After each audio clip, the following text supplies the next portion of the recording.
Bumangga sa kalsada ang isang wiper boy sa Ross Boulevard, Maynila.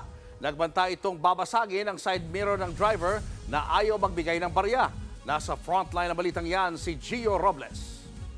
Walang damit pang itaas ang lalaking yan habang bantay sarado niya ang nakahintong itim na kotse sa kahabaan ng Rojas Boulevard sa Maynila kagabi.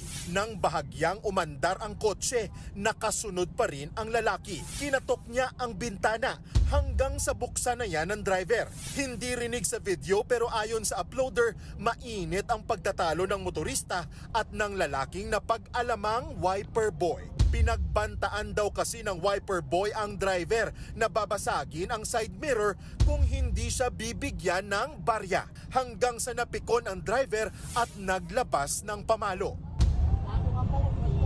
Unti-unti namang lumayo ang wiper boy habang dinuduro ang driver. Hindi na nakunan ng video pero bago pa man ang eksenang yan, ilang beses na raw nagtangkang punasan ng wiper boy ang kotse.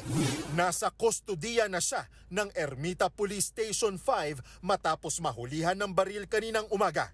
Habang nagpapatulya yung mga personnel natin ng Bacobo PCP dito to sa Ermita, Manila, nasita nila itong isang individual na habang ito ay nasa loob ng isang pedicab na may hawak-hawak na pen gun. Napag-alamang dati nang nakulong ang wiper boy na miyembro umano ng Batang City Jail, tumanggi na siyang magpa-interview.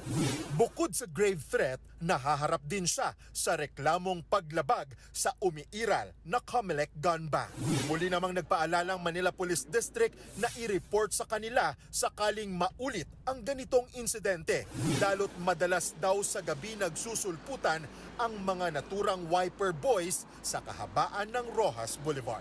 Nagbabalita mula sa Frontline, Gio Robles, News 5. Mga kapatid, Julius Babaw po. Iba na ang may alam at may pakialam sa panahon ngayon. Para sa Frontline ng mga balita, mag-follow at mag-subscribe sa social media pages ng News 5.